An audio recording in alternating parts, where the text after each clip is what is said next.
What is up, my friends? Welcome to the second, I will finish this, edition of the USFL Week in Review. I'm your host, Mark Perry, editor of USFL News Hub. And on this week's show, the USFL Supplemental Draft results. We'll get into that. Plus, the USFL is talking NFTs. Plus, we got all of your social media stuff as well. Remember, if you like football, and like and subscribe to this channel. Its goal is try to get this likes to 25 likes. Our first show did really well, all things considered, last week. So I'm pretty excited about that. And we are here to talk all things USFL, including fantasy football. We'll get into that too. So if you want to be part of the show, email podcast@usflnewshub.com with your thoughts, or record an MP3 or video, leave a message our video on your phone, and we'll play it on next week's show, or leave us a voicemail, 888-430-7692, extension 3. Leave us a review on, that's right, Apple Podcasts. We are on all of these platforms: Stitcher, Audible, Player FM, Amazon, Spotify, Google Podcasts, just to name a few.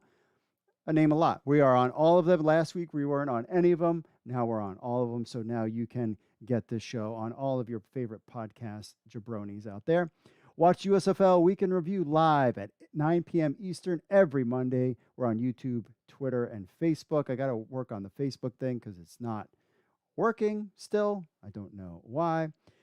On the timeline, we are 33 days, my friends, until the USFL kickoff. So March 10th was the USFL Supplemental Draft. We'll go over that and all the fun that was in store with that. March 21st, 7 days from today, USFL training camp begins. That's right, 7 days from today. And then on April 16th, 2022, the USFL season begins. So there's still a lot of USFL news to come. We want to know about the coaching staffs. We've got the schedule already came out, and how that's breaking down. If you don't know the schedule, they put out, if you go to USFL News Hub, we have the schedule on there. The first 2 weeks are laid out, and then like a couple weeks before the next week, they'll release the schedule and times. They're basically using it as a way to, how the NFL has that flex scheduling. The USFL is also going to do that going forward on all those weeks. So week 1 and 2 is already laid out, and that's on USFL News Hub. Just click on the schedule and you can see it there. Just uploaded all that stuff today. And then 3, as the weeks go on, the real times were in there. We put placeholder times in, but the real times will be in there, and you'll see that because they want to have it correlate with, NBC and all the prime time, whether it's a Friday game, Friday night game, et cetera, et cetera. So exciting things there. They had their draft. We have some stuff we'll talk about later on in the show about the News Hub Fantasy website. We have some updates there that you guys want to know too, and so much more. So remember, if you like football, then like and subscribe to this channel. The goal is let's try to get to 25 likes. This is only our first episode, but I've been doing this for a while. Just came off of the XFL Week in Review. Now we're doing USFL news. So without further ado, folks, let's just get into the week that was the USFL. All right.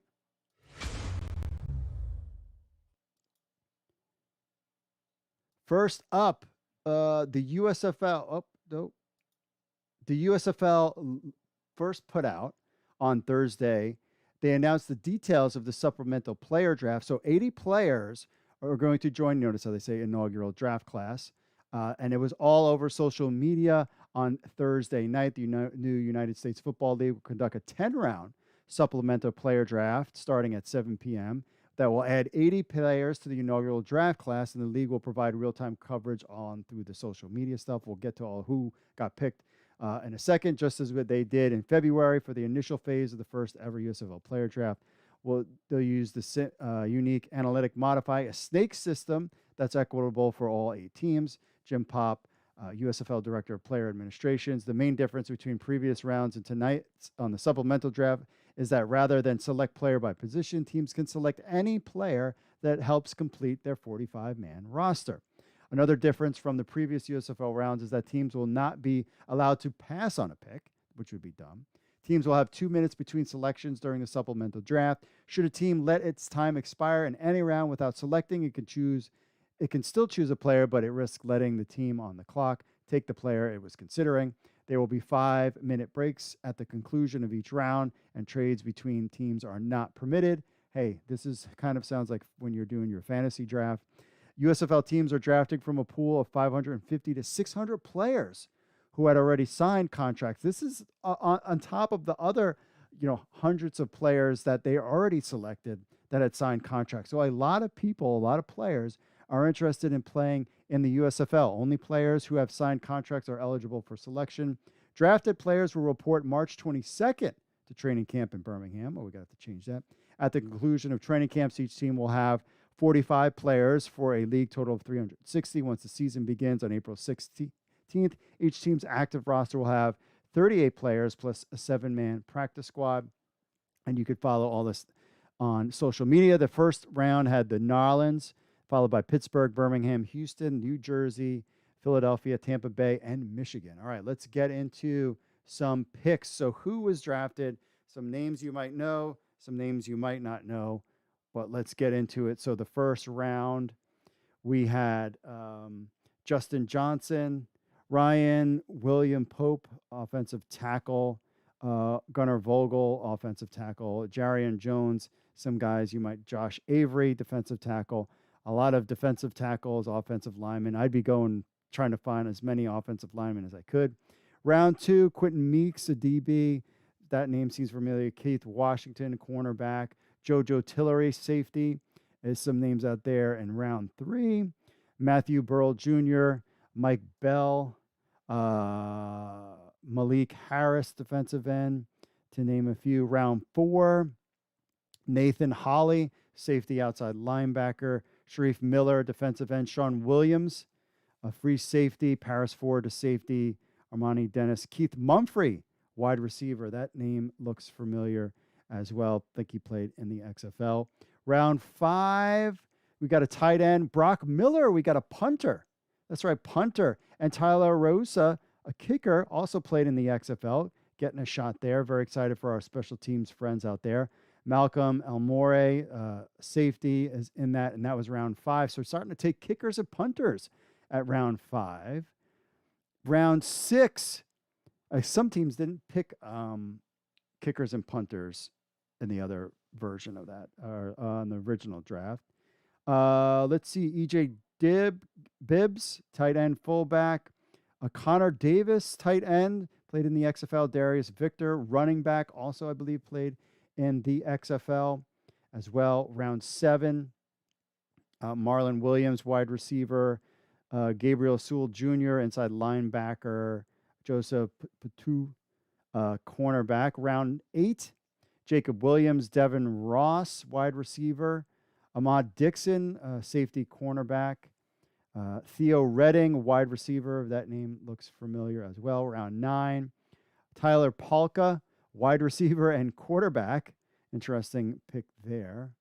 Matt White, kicker and punter. Max Duffy, punter. Now you're starting to see those special teams guys getting in. Definitely these special teams guy could easily get a shot in the NFL if they really have a good showing in the USFL. Antonio Reed, Paul Terry, running back out there. Alonzo Moore, wide receiver. And finally, Bobby Holly is the last person selected in the USFL draft, fullback, running back, tight end. The rosters are complete. There is no combine. I think they might do something in April for one of the, it's not Hub Football, it's another one. We'll have information about that kind of as a last ditch, just to have some players out there for teams to get. One of the things the knock was with this league was that they weren't picking guys that were necessarily on the older end. They were picking kind of young and up-and-coming guys. We'll see if the XFL has a different philosophy when it comes to some of these players. But we know that the USFL was always about, hey, we want to pick the younger guys that play with us for a couple of years and then maybe have a shot at the NFL. Now, does this mean that if the USFL is around for, 30 years or, for the next 5 years and they take a 26-year-old, are they going to not have any interest in them if they're 28? We'll just have to find out. But there it is. All the teams are full. And next up is training camp.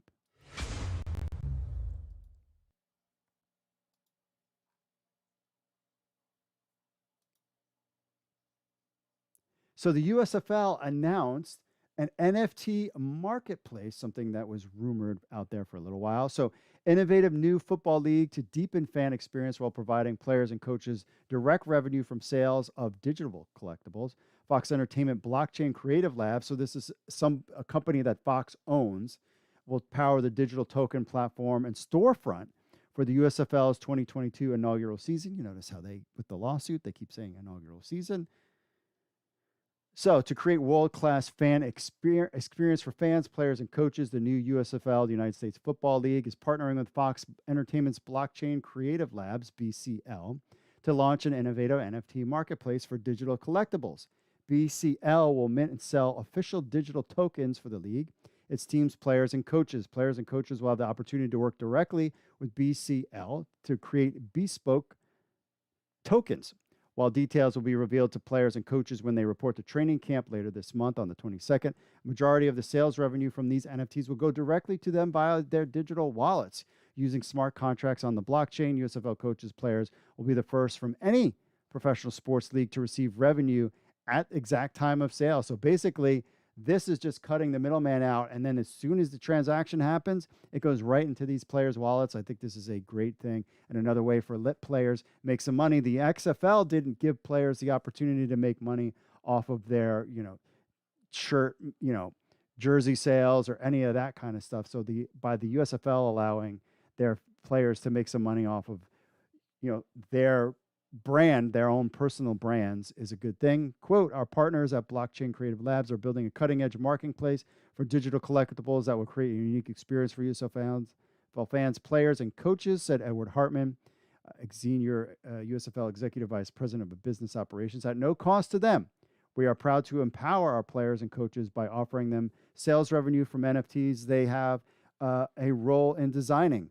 Beyond the obvious financial benefit, USFL on-field talent will also be able to directly connect with fans like never before, allowing them to build and nurture long-term value for themselves. Extends beyond the football field. Very cool. Non-fungible tokens, or NFTs, are digital collectibles that are one of a kind and unlimited quantity. While most digital created videos or art or music are infinite in supply, NFTs have unique identifying codes, giving collectors exclusive ownership rights.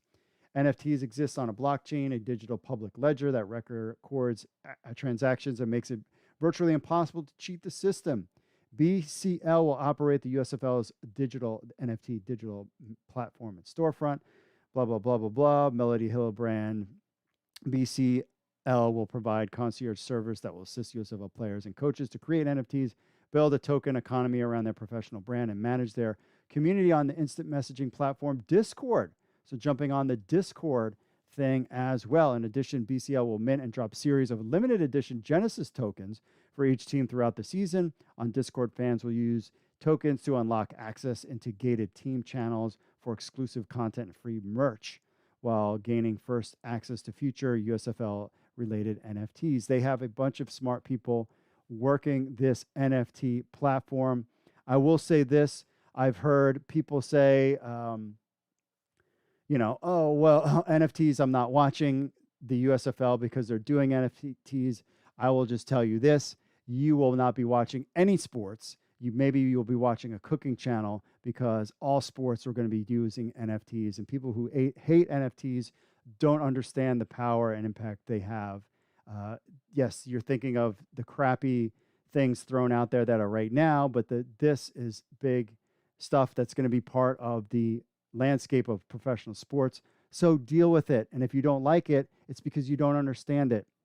That's all it is to it. To hate NFTs is, frankly, it makes no sense to me.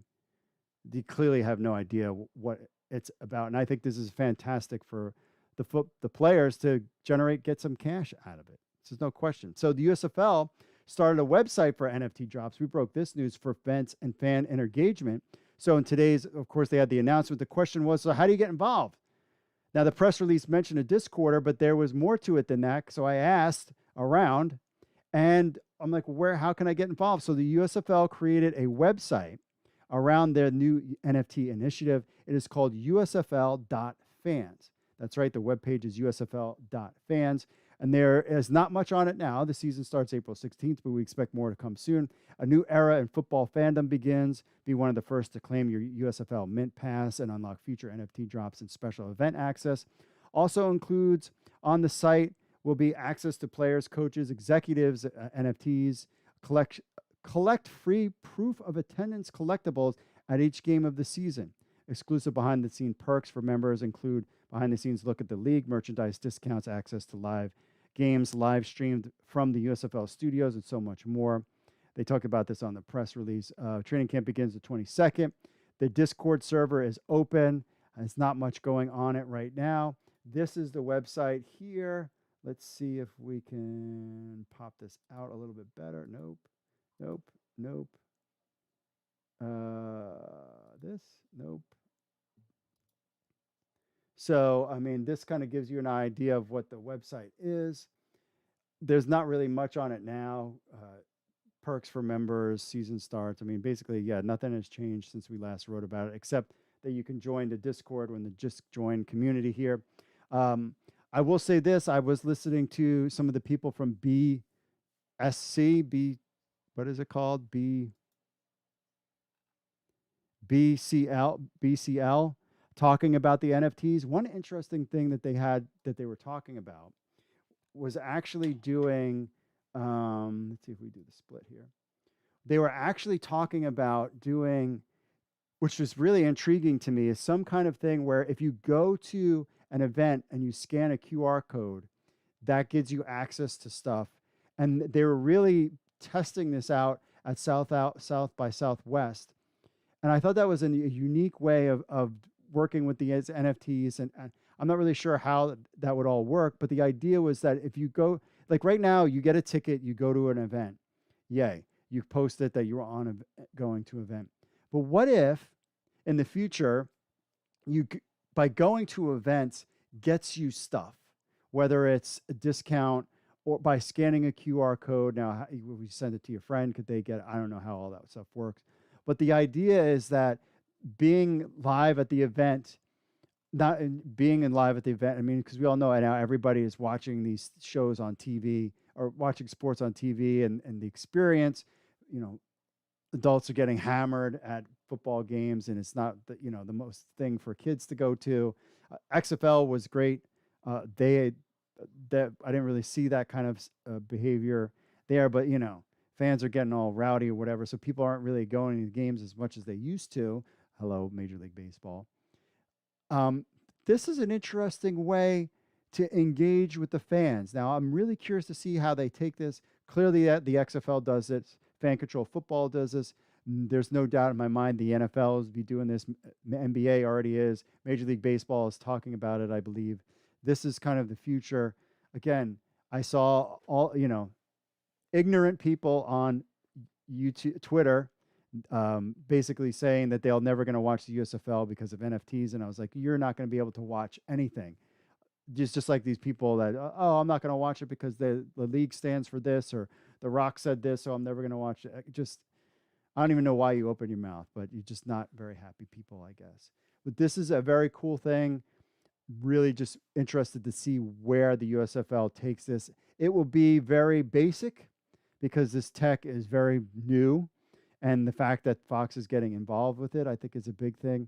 I mean, just the possibilities are limitless. And one of the things I talk about with NFTs all the time, and I even talked about with the guys on XFL and USFL News Hub when it comes to NFTs. Listen, I've been in this business for 25 years. I was one of the first people to ever do a wrestling podcast. I believe I was the first. And I can tell you, from my 25 years of experience on the internet, anytime adults or people that are not in the know think something is stupid, it's usually a very good thing and you want to get in on the ground floor. I remember people thought podcasting was stupid. I remember a time when adults thought that email was stupid. Why would I email somebody? I can just call them. That's dumb. Texting was stupid. YouTube was stupid. I mean, Facebook was stupid. And then all of your parents are all over it. TikTok was stupid. And now parents have TikTok accounts. I mean, this is the type of mindset, and we see it in the technology world. And I know in the technology business, when I see adults poo-pooing something that's new, I'm like, Bitcoin. They thought that was dumb. It went all the way up to $65,000. Even Dogecoin went up to 60 cents. I mean, that's a little different, but you get my point. I mean, there's a lot of everything in technology, just because. So when something new comes out, there's always a lot of trash that comes with it. But the underlying principles of technology, the cream will rise to the top. Yes, 90% of NFTs is full of trash right now. And there's people getting rich off of trashy things that that'll be worthless years to come. That is all true. There is crypto out there that is valued at billions of dollars that is complete trash and won't be there. But that's how the game works. The internet started that way. You had pets.com, you had broadcast.com. I mean, you had AOL, like all of these things that came up and they were like, oh, this could be the next thing. But if it's crap, it's going to fade away. If it's quality, it will stay. But the underlying technology, which is pets.com, now you can buy stuff from Amazon. People thought Amazon was dumb. Why would I buy clothes, or why would I buy food from Amazon? Why I could just go to the grocery store? I mean, Netflix was another one. And I was like, oh, I'm all over this. Sirius XM, another great example of people like, why would I get Sirius XM when I can just get radio for free? Because terrestrial radio sucks and the signal sucks. I was on, before even Howard Stern was on Sirius XM, I actually physically installed the radio in my car, because, and I mean, I had to get special parts to like remove this so I could plug it in and get it all working. Trust me, my friends, this is a good thing. It's not dumb. I'll be curious of where they take it. I will absolutely be getting some, and I will definitely, this is, and this is fun. This is a collectible, people collect all different kinds of things. We're living in a digital world, and this kind of stuff is going to continue. If you think it's dumb, 5 years from now, you're going to like it and you're going to look like a hypocrite. That's all I have to tell you about that. All right, we'll be back with your social media stuff right after this. Stay tuned, my friends. Coming up this week on the Markcast, will the real USFL please stand up? This weird debate going on now. The old USFL is trying to maintain the history, the legacy of the USFL. The new USFL and the new USFL fans want nothing to do with that. I think it's fascinating. I'm bringing Paul Reese, USFL historian, onto the show. Paul was actually mentioned in the USFL versus real USFL lawsuit. Want to get Paul's thoughts on everything going on in this crazy world. You believe they come from a place of care? From conversations, like I mentioned, over the last decade plus, way before this new USFL effort was ever announced, that's where these guys are coming from. These guys, it's not about the money. Then I'm joined by Sean Brown of the USFL Philadelphia Stars. Sean was recently drafted to the USFL. Really excited to catch up with Sean. Just a great opportunity to be a part of history and to play with people I really enjoy and play with. I would lie to you if I said I did not want to play with, Coach Bart and Coach Jags. Those are my guys. And, of course, having an opportunity to play with Brian again is amazing. So I was just excited about being a part of history. And then I'm joined by Enoch Mwamba of the Toronto Argonauts and recently elected to the CFLPA Board of Directors. Really excited to sit down with Enoch, talk with him about what he hopes to accomplish with the collective bargaining agreement coming up and getting his thoughts on playing in Toronto and everything else. Being a VP gives me the ability to impact a lot of the decisions that will, directly impact the membership. So that's the thing that I'm mostly interested about and excited about as well. Really exciting show. We're coming off our USFL Supplemental Draft live stream. If you missed that out, that's on the YouTube channel as well. Like and subscribe. It should be a good one. Thanks.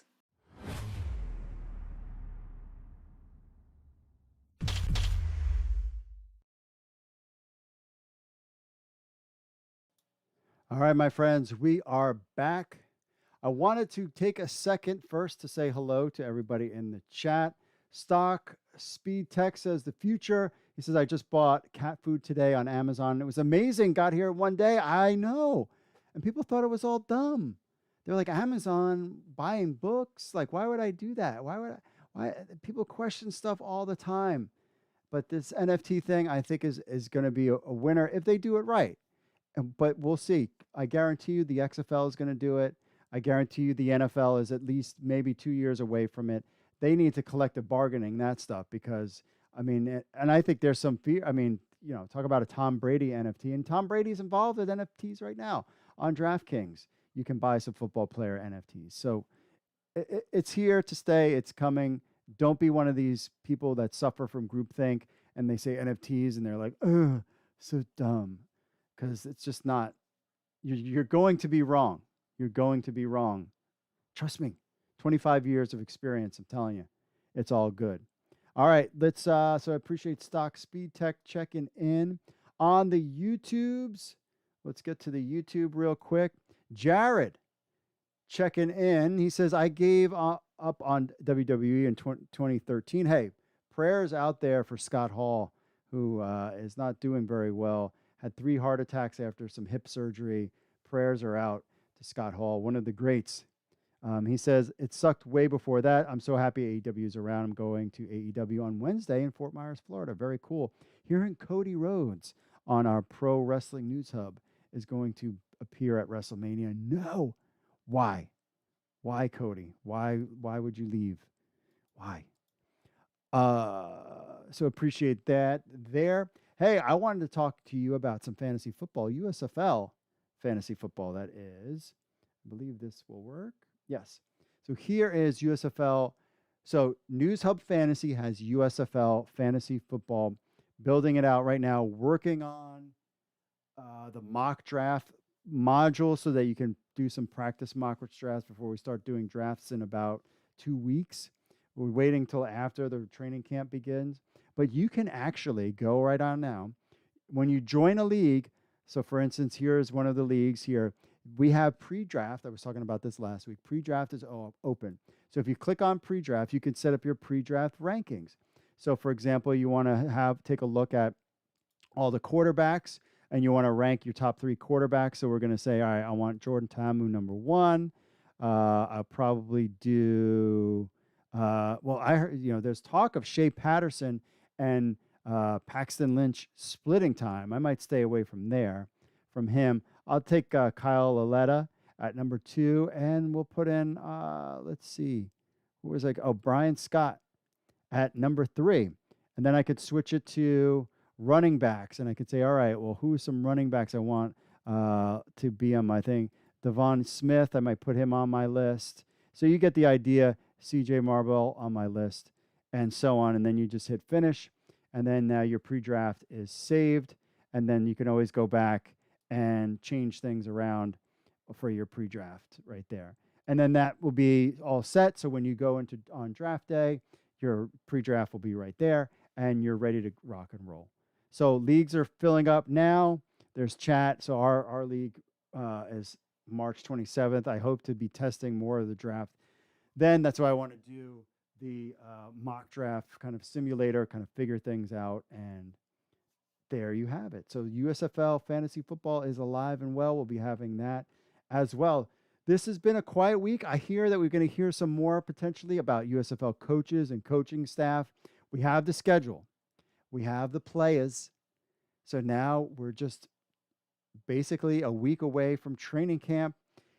But, the sports world will shift focus, especially I saw some juice leave the room when Major League Baseball announced that they were coming back. So this is a good time to let that kind of filter through. A lot of NFL news with Tom Brady coming back, Russell Wilson being traded. So that's kind of sucked the life out of the USFL and fan control, or all of these all football leagues for now. It will come back. And here's the thing. There's been a lot of criticism of the USFL and XFL. Fans always want more and more and more. A lot of these guys understand, and we understand too at USFL News Hub, that the fans are they come out for the draft and they'll come out when the game starts. Those are the 2 big things. The draft, everybody's in, checking it out, and then just before kickoff. And I think a lot of people for the USFL will not know what's happening. I've started to talk to some people, and they kind of heard something about it. They definitely heard about the XFL and the NFL rock thing, but the USFL they don't know about. But when that sucker hits on Fox and NBC at the same time, fans will know about it. It will get a big buzz. March Madness will be over, and it will be on to baseball and football. And we will see, because we will have not only the USFL, but we will have fan control football. So appreciate everybody having on this week's show. It's been a lot of fun. Remember, if you want to be part of the show, email podcast at USFL News Hub with your thoughts. Record an MP3 or video on your phone, and we'll play it on next week's show. Leave a voicemail, 888-430-7692, extension 3.